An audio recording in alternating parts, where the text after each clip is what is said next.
Mauricio, vámonos a la justicia. ¿Por qué razón hay muchas personas que dicen es hora de acabar con la virtualidad en la justicia, mientras que hay otros que dicen eso es lo más útil que ha habido para la justicia, esto ha agilizado muchísimo los procesos en el país, no abandonemos la virtualidad? Sí, señor, pues recordemos que la virtualidad empezó acá con la pandemia, se hizo más, tuvo mayor participación en las audiencias tanto de jueces como los abogados, los implicados y todas las partes en estos procesos penales y funcionó, sirvió. Sin embargo, pues terminada la pandemia, ya cuando todos estaban retornando a la normalidad, se planteó la posibilidad de que nuevamente se regresaran a hacer las audiencias de manera presencial.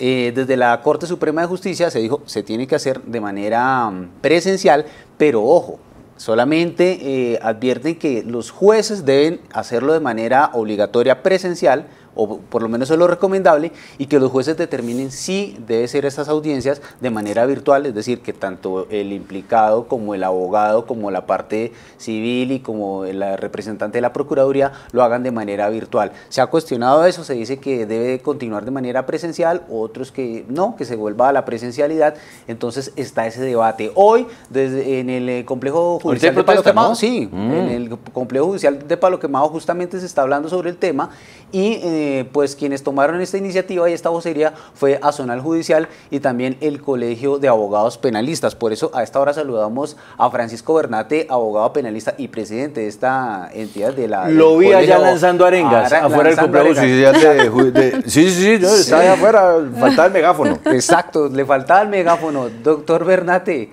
bienvenido a Sigue la W y cuéntenos, bueno, ustedes obviamente están exigiendo que continúe la virtualidad. Denos algunos de esos motivos por los cuales es mejor continuar virtualmente y no de manera presencial. Bueno, muchas gracias por esta invitación, un saludo muy especial, un feliz año para todo el equipo de Sigue la W, gracias por tenerme acá y un saludo muy especial a mi colega el doctor Elmer Montaña. ¿Cuál es la situación? Y esto es fácil, en Colombia hay una ley de la República, la ley 2213, que dice que la justicia es virtual y que fue producto de un proceso de un año donde hubo todo tipo de consensos, de debates y de discusiones y es la ley.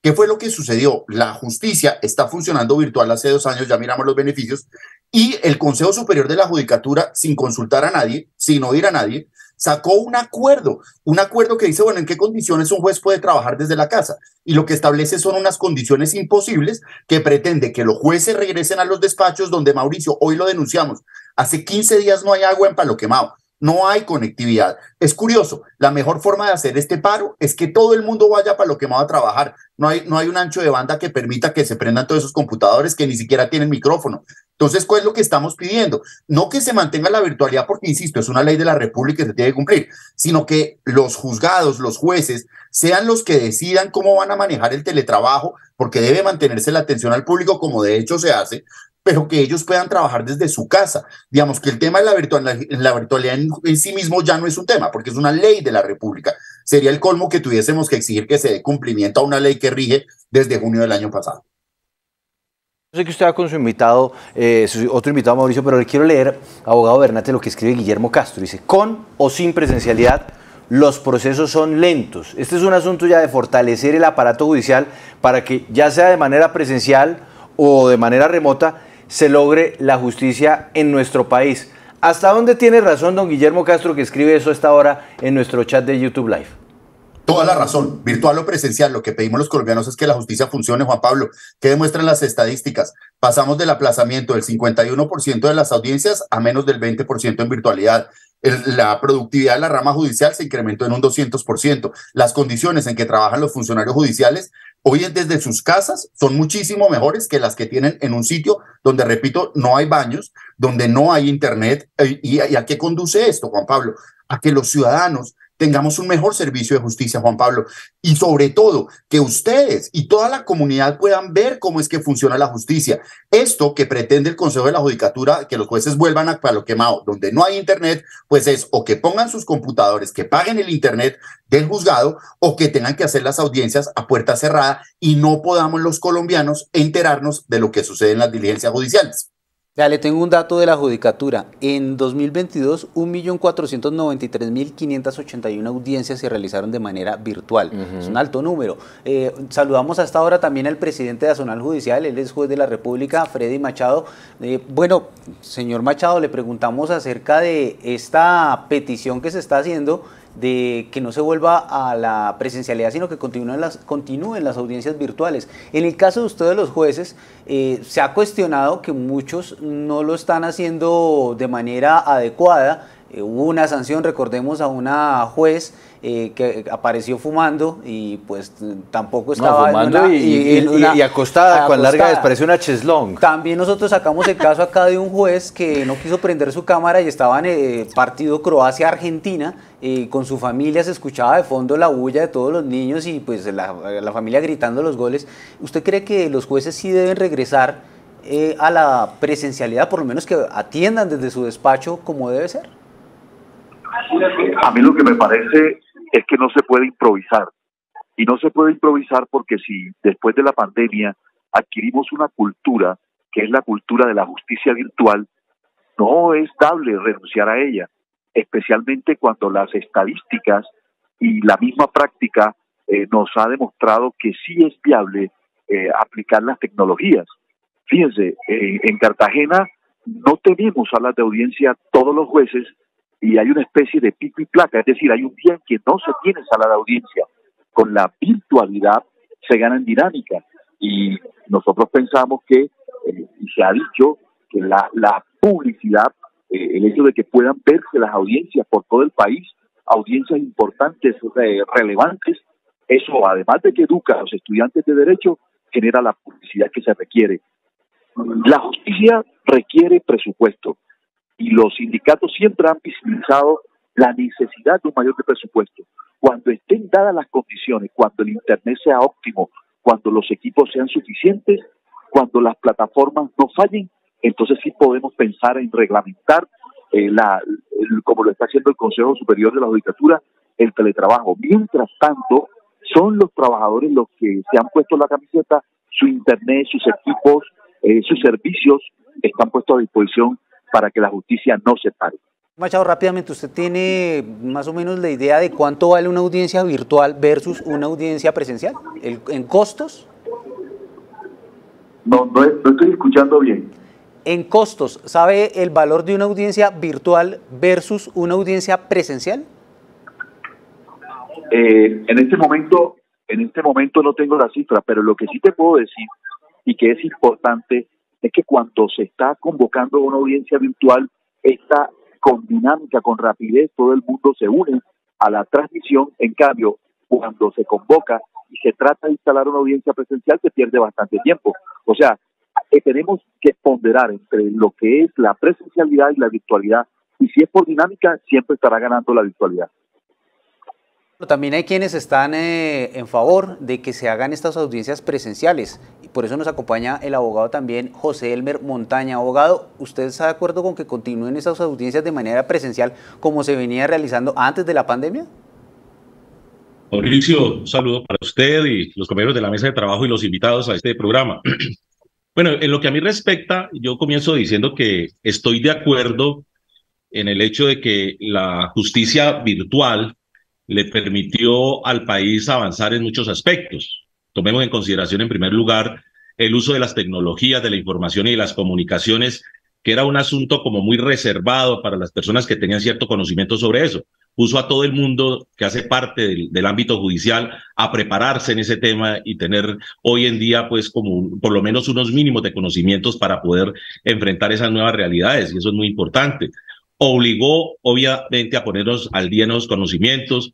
Hay hechos significativos, como el asunto de que hoy las pruebas se pueden descubrir y se pueden entregar a través de medios virtuales. Avanzamos hacia el expediente digital, se pueden presentar demandas, tutelas, se pueden interponer recursos a través de los medios virtuales.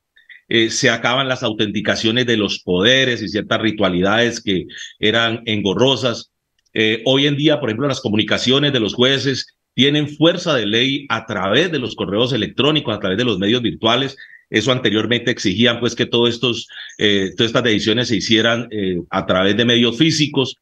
En fin, podemos decir que esas tecnologías en muchos aspectos permitieron agilizar los procesos judiciales y facilitaron el acceso a la administración de justicia. Pero de ahí a plantear que las audiencias virtuales sean la regla y la excepción, de manera muy excepcional, las audiencias presenciales, me parece una gravísima equivocación. Eso ya es rendirle culto casi que al extremo del fetichismo, al eficientismo, que es cuando se convierte, vuelvo y repito, en un fetiche, un gravísimo problema para la administración de justicia. Yo comparto que audiencias como por ejemplo en el ámbito penal, que es el que a mí me corresponde, de presentación de una denuncia, la presentación de una denuncia o una audiencia de legalización de una captura, de imputación, incluso, aunque yo tengo mis reservas, de imposición de medidas de aseguramiento, una revocatoria, una solicitud de revocatoria por vencimiento de términos o por lo que sea, se pueden hacer de manera virtual y excepcionalmente las audiencias de juicio, por ejemplo, cuando hay un número elevado de personas privadas de la libertad en diferentes lugares y se vuelve un problema operativo el traslado de esas personas a las sedes judiciales. Perfecto, ahí hay de manera excepcional la posibilidad de acudir a las audiencias virtuales para que no se fracasen las audiencias. Pero cuando están dadas las condiciones, cuando los sujetos procesales están en el mismo lugar, los abogados, los detenidos o no hay personas detenidas, no veo la necesidad de que los juicios se hagan de manera virtual. Eso de ponerlos como regla y de manera excepcional la presencialidad me parece muy grave. Y le voy a decir las razones por las cuales no comparto eso. Abogado Elmer, pero perdóneme, yo lo detengo ahí, porque es Señor. que sí me sorprende un poco que no considere usted que esto pueda ser algo casi generalizado, entendiendo pues que habrá unos momentos procesales en donde sí toque hacer una audiencia presencial, pero si esto ha agilizado, si esto ha generado comodidad, porque finalmente también hay un tema aquí de comodidad, si esto ha permitido incluso que haya un más fácil acceso, incluso para nosotros, los medios de comunicación, a las audiencias, a ver lo que está pasando, ¿por qué razón satanizar a la tecnología? No, Juan Pablo, no se trata de satanizar. Por eso comencé hablando de las virtudes de la virtualidad. Y creo que ninguno de los panelistas ha hecho referencia a eso. Las traje a colación. Y estoy de acuerdo que son unas ventajas que ha traído la virtualidad. Pero estoy haciendo claridad en el sentido de que no se puede volver la regla, que debe ser algo excepcional. ¿De acuerdo? Y la excepcionalidad, a mi manera de ver, tiene que ver con el tema de los juicios orales en materia penal. Ahora, el hecho de la virtualidad permanente, si se mantiene, lo que va a hacer es encubrir los gravísimos problemas de operatividad de la justicia. Ya lo decía el presidente Azonal, los despachos judiciales no tienen las sedes apropiadas, las salas de audiencia no funcionan, etcétera. Y claro, ahora con la comodidad de que todo es virtual, pues no va a haber ninguna necesidad de resolver esos problemas. Se va por la solución más fácil. Pero hay algo más grave desde el punto de vista operativo, y no voy a hablar desde el punto de vista sociológico. Desde el punto de vista operativo sucede que en las audiencias de juicio oral, cuando se trata de la presentación de las pruebas, bien sea de fiscalía o de defensa, para que se haga el debate, se han presentado en todo el país una serie de dificultades gravísimas. Por ejemplo, se introdujo un elemento que era extraño para el sistema judicial, que es el chancuco. Ahora ve uno a fiscales haciendo chancuco en las audiencias, soplándole a los testigos en las audiencias virtuales, testigos que leen las declaraciones que van a rendir, testigos que tienen personas que les están soplando cómo enfrentar un interrogatorio o un contrainterrogatorio. No, eso es imposible. No, abogado, ahí sí, usted tiene toda la razón. Es que, bueno, le leo a Andrea lo que dice @hater7777. Esto es tan ridículo como tener citas médicas virtuales como las están dando ahora. Ganes en sueldo como todos nosotros. Ahí le dejo, Andrea. Lo que pasa es que el tema de la salud, donde se tiene que examinar, pero mire que me llama la atención que tanto el Colegio de Abogados como también el representante de jueces y de magistrados dicen la verdad es que sí ha servido, y también lo reconoce el abogado Elmer Montaña, pero hablar de esos reparos que tiene el abogado Elmer abogado Francisco Bernate, cómo llegar a un punto de encuentro en que tampoco se vayan al extremo del descaro, de que entonces empiezan a soplar, empiezan a hacer trampas y que en el juicio oral, por ejemplo, sí se dé esa presencialidad, o cómo llegar a un punto intermedio en que tampoco veamos el escándalo del juez que estaba en el partido o la jueza que estaba fumando en su cama. ¿Cómo hacemos? ¿Se puede llegar a un consenso? Bueno, Andrea, muy buenas tardes, un gusto saludarte, un feliz año y de verdad me emociona mucho la noticia y Dios bendiga a tu familia siempre. Hay un punto intermedio, Andrea, que es el que está en la ley. Es que yo lo que digo es cumplamos lo que está en la ley. ¿Qué dice la ley? La ley dice las audiencias son virtuales. Si alguien considera, el juez, el abogado, el procesado, que debe estar presencialmente, va presencial. Pero Andrea, yo te digo, por ejemplo, una pregunta. El asesinato de Marcelo Pecci. ¿Tú crees que eso no puede tramitarse de forma virtual y que todo el continente pueda ver lo que está pasando? Y en Paraguay su familia pueda ver qué es lo que se está discutiendo, en todo el continente los medios cubriéndolo, que a un testigo le soplen. Bueno, eso no es propio de la virtualidad. En presencialidad se hacía, en virtualidad se hace. Es decir, eso no es exclusivo de la virtualidad. Y de hecho las cifras de la Fiscalía General de la Nación demuestran que esa práctica, por lo menos en las investigaciones, ha reducido significativamente. Y cuando hay un riesgo, pues cualquier parte puede decir, pues yo quiero ir. ¿Qué es lo que, ese sería el punto intermedio? Y es, manténgalo como regla general la virtualidad y excepcionalmente la presencialidad, que es de hecho como se está haciendo. Y aquí viene un segundo derecho, Andrea, el derecho que tienen las víctimas a la no confrontación. Si decimos que el juicio debe ser presencial, la familia de Marcelo Daniel Pecci Albertini, pues no podría venir al juicio. Si son llamados como testigo, pues su vida está corriendo peligro. Y así pasa en millones de procesos, Andrea, donde también hay que pensar en las garantías de las víctimas. Hoy en día, Andrea, medicina legal, ¿cuántos dictámenes rinde al día de forma virtual? Muchísimos, en forma presencial, la mayoría del tiempo estaban perdiendo el tiempo esperando audiencias que se cancelaban al final del día. Los funcionarios del IMPEC, que deben trasladar los reclusos, en muchos casos desde Cómbita hasta Bogotá, 2, 3 días esperando a que se haga la audiencia, ellos sentados entre un bus. Hoy los conectan desde la cárcel y se hacen las audiencias. Que hay jueces o abogados, también los hay, que hayan estado en pijama, que hayan estado en actitud inapropiada, eso también pasa. Y eso hay que corregirlo a través de, precisamente, Andrea, ahí está el valor de esto. Estamos hablando de esto porque toda Colombia lo vio, gracias a la presencialidad, a la virtualidad. En presencialidad pasaban cosas peores y nunca se expusieron. Fue gracias a la virtualidad que pudimos denunciar este tipo de prácticas. Y Juan Pablo lo decía y es muy valioso lo que él dice. El carácter democrático, Juan Pablo, de los juicios penales. Antier, Daniel Coronel transmitió el proceso del expresidente Uribe. 2.000 personas conectadas y él haciendo los comentarios. Eso es democrático, que 2.000 personas puedan ver una audiencia. Justicia y paz. En 2 años tramitó 50.000 procesos, que en 15 años no había alcanzado ni siquiera los 10.000. Juan Pablo nos preguntaba, ¿cuánto vale una audiencia? Le explico, Juan Pablo, el solo hecho de enviarle un telegrama a un ciudadano, que es la forma en que nos enteramos de la audiencia, vale entre 2.000 y 4.000 pesos. La audiencia vale 7 millones de pesos, entre el tiempo del juez, el del fiscal, el del procurador y lo que cuesta en sí mismo es la utilización de la sala de audiencias. La virtual cuesta cero. Entonces, ¿cuánto es el ahorro? El ahorro lo estimamos nosotros en más de 60.000 millones de pesos, cuidado, al mes, porque ya lo que debería proceder es la devolución de los vetustos y peligrosos edificios judiciales de Colombia, unas pequeñas oficinas que sirvan para esto y que la justicia fluya. No solo es pensar en los derechos siempre del delincuente, sino también de la comunidad y de la víctima. No, pero doctor Bernate, yo creo que hay algo que usted está confundiendo y es el tema de la virtualidad en sí mismo y el hecho de la publicidad, que entre otras cosas es una de las normas rectoras del proceso penal. Yo estoy de acuerdo, y la publicidad se puede mantener en las audiencias presenciales. Claro, se puede transmitir perfectamente la audiencia para que la gente tenga conocimiento de lo que ocurre. El hecho de que haya presencialidad no va a eliminar esa posibilidad, de manera que yo creo que allí se está presentando un argumento que no corresponde. Ahora, yo quiero plantear lo siguiente ya desde el punto de vista sociológico y no práctico. Nosotros estamos en una sociedad en donde tenemos gravísimos problemas desde el punto de vista de lo que la gente entiende por justicia. No hay una cercanía del ciudadano con esa idea de justicia y mucho menos con la administración de justicia.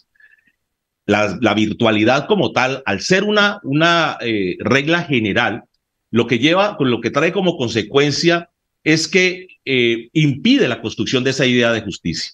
Nos mete en una idea de justicia impersonal, lejana, virtual, deshumanizada y por supuesto a la que el ciudadano no tiene ningún tipo de cercanía. Aquí hay algo muy importante que no hemos discutido, doctor Bernate, por meternos en el tema del eficientismo, de cuánto cuesta una audiencia presencial versus una audiencia virtual. Como le sale más barato al Estado la virtual, pues entonces hagamos la virtual. Pero hay unos aspectos de carácter sociológico que son muy importantes en toda sociedad. Y es que toda sociedad necesita de los ritos, y especialmente del rito de la justicia. ¿Por qué? Porque los ritos permean la sociedad, permean las estructuras culturales.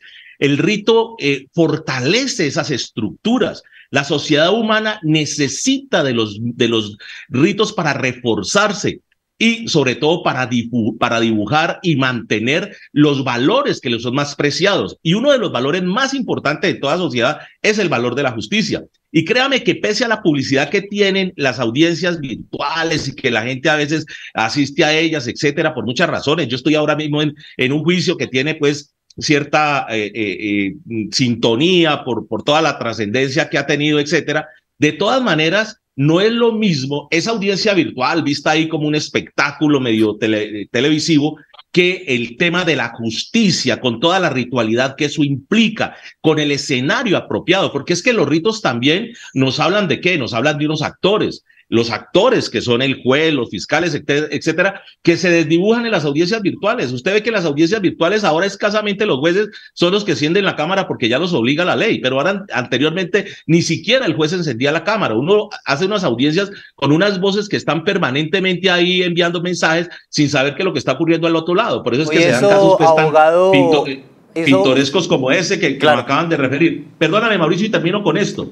Mire, esa idea del rito, de que podamos tener escenarios, podamos tener los actores claros, podamos tener esa ritualidad que solamente se da en la sala de audiencia y que perfectamente se puede transmitir en público, es la que hay que rescatar. Y eso es lo que yo entiendo como preocupación del Consejo de la Judicatura. El Consejo de la Judicatura lo que le está diciendo al país es: volvamos a esa justicia presencial en los aspectos más importantes, sobre todo en los temas del juicio, para devolverle al ciudadano la justicia, porque la justicia hoy está en la nube. Y eso me parece supremamente riesgoso en una sociedad, vuelvo y repito, donde uno de los más graves problemas que tiene precisamente es el de la justicia. Claro. Pues, abogado José Elmer Montaña, usted ha puesto ya su posición sobre esta petición que se está haciendo de regresar a la presencialidad. Lo mismo el abogado también Francisco Bernate, les agradecemos por estar, y al presidente de Azonal, Freddy Machado, juez, muchas gracias por estar en Sigue la W y darnos un poquito una aproximación de Mauricio, lo que puede pasar aquí en la Pero usted me tiene que resolver aquí un dilema. ¿Cuál? ¿Y quién tiene la última palabra acá? ¿La Judicatura? Pues aparentemente, pues ellos ya se pronunciaron. Sí. Pero aquí lo que viene de ahora en adelante es que los jueces, ellos mismos determinen si se hace la audiencia presencial o si se hace virtual. Entonces, pues...